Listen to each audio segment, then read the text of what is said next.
Bharatiya Janata party Shri Deepak Mishra ji, मंच पर आसीन पूर्व विधायक माननीय रविंद्रनाथ त्रिपाठी जी और हम सभी हमारे जनपद के सभी जनप्रतिनिधियों में वरिष्ठतम हमारे जिला पंचायत अध्यक्ष जी,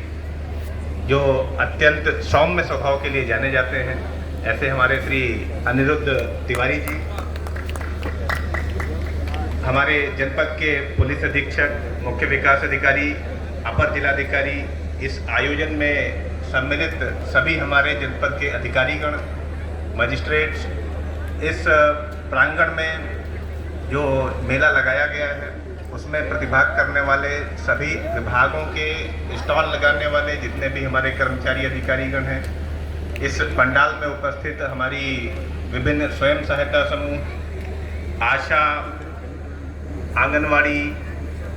सभी विभागों की हमारी दीदियाँ, विभिन्न हमारे किसान बंधु, हमारे मीडिया के सम्मानित साथीगण, उपस्थित जन सामान्य, मैं आप सभी का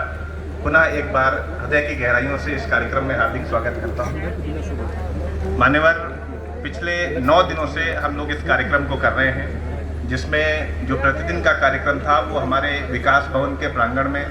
हो रहा था, जिसमें हमारे जितने सांस्कृतिक कलाकार हैं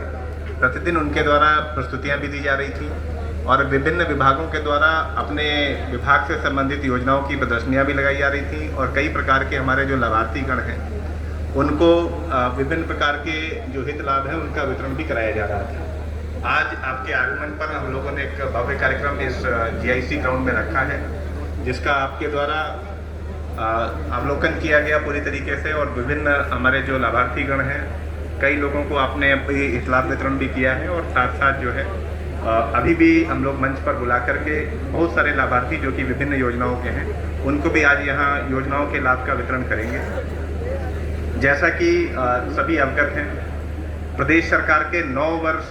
पूर्ण होने की स्थिति में यह बिल्कुल उचित है कि 9 वर्ष का लेखा जोखा भी रखा जाए और सभी प्रकार की चीज़ें आपके सम्मुख हैं। आप देखते हैं कि किस प्रकार से शासन और प्रशासन पूर्ण रूप से उत्तरदायी है, एक्सेसिबल है, हर एक व्यक्ति की पहुंच में है। आपकी जो समस्याएं हैं उनका त्वरित निवारण हो रहा है, चाहे वो आप चाहें तो घर बैठ करके भी शिकायत कर सकते हैं और उसका निवारण होगा, आपको आज्ञा मिलेगी, आपका फीडबैक पूछा जाता है कि आप शिकायत के निवारण से संतुष्ट हैं अथवा नहीं हैं। और इसी जो है माननीय मुख्यमंत्री जी के नेतृत्व और माननीय प्रधानमंत्री जी के विजन के अंतर्गत जो कार्य हो रहा है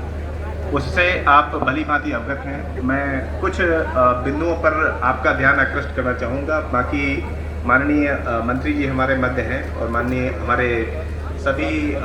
जनप्रतिनिधिगण भी हैं, उनके माध्यम से आपको और विस्तार से सुनने को मिलेगा। पिछले 9 वर्षों में आपने देखा कि किस प्रकार से कानून व्यवस्था लगातार अच्छी हुई है, अपराधों में बहुत बड़ी गिरावट देखने को मिली है। विशेष रूप से हमारी जो महिला शक्ति है उसको जो हमारी श्रम शक्ति है उसमें सम्मिलित होने का अवसर मिला। जितनी हमारी महिलाएं जो कि स्वयं सहायता समूहों से जुड़ी हुई हैं उनकी आय में वृद्धि हो रही है और लगातार उनके लिए रोजगार के साधन भी उत्पन्न हो रहे हैं। जो हमारे युवा हैं उनको 9 लाख से अधिक नौकरियां पिछले 9 सालों में मिलने का कार्य हुआ है। अभी हाल ही में माननीय प्रभारी मंत्री जी आए थे और यहाँ पर KNPG ग्राउंड में एक रोजगार मेले का आयोजन किया गया था। हर वर्ष इस तरह के रोजगार मेले होते हैं जिसमें 1000 बच्चों का प्लेसमेंट हुआ था। विभिन्न प्रकार की जो हमारी कौशल विकास की योजनाएं होती हैं उसके माध्यम से जो हमारे युवा हैं उनके कौशल विकास का कार्य लगातार किया जा रहा है। माननीय मुख्यमंत्री जी के प्रयासों से और संपूर्ण हमारे माननीय जनप्रतिनिधियों के प्रयासों से पिछले 9 वर्षों में प्रदेश की जो सकल घरेलू उत्पाद है वो 13 लाख करोड़ से बढ़ करके 36 लाख करोड़ हो गया, 3 गुना हो गया, यानी प्रति व्यक्ति आय भी बढ़ करके लगभग 3 गुनी हो गई। हमारा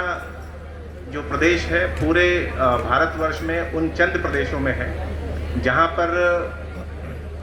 जो बजट बनता है वो सरप्लस का बजट है, घाटे का बजट नहीं है कि हमें जो है कोई नई योजना शुरू करनी है, प्रदेश सरकार को कोई नई योजना शुरू करनी है तो उसके लिए जो है धनराशि की उपलब्धता ना हो, ऐसी स्थिति उत्तर प्रदेश में देखने को नहीं मिलती है। हमारे पास विजन है कि अगले जो है 5 सालों में हमें क्या करना है। 2047 तक जब माननीय प्रधानमंत्री जी का सपना है कि भारत एक विकसित देश के रूप में साकार और विकसित राष्ट्र बने, तब हमारे पास क्या ड्रीम है, इसके बारे में भी हमारी संकल्पना है। 29-30 तक हम लोग 1 ट्रिलियन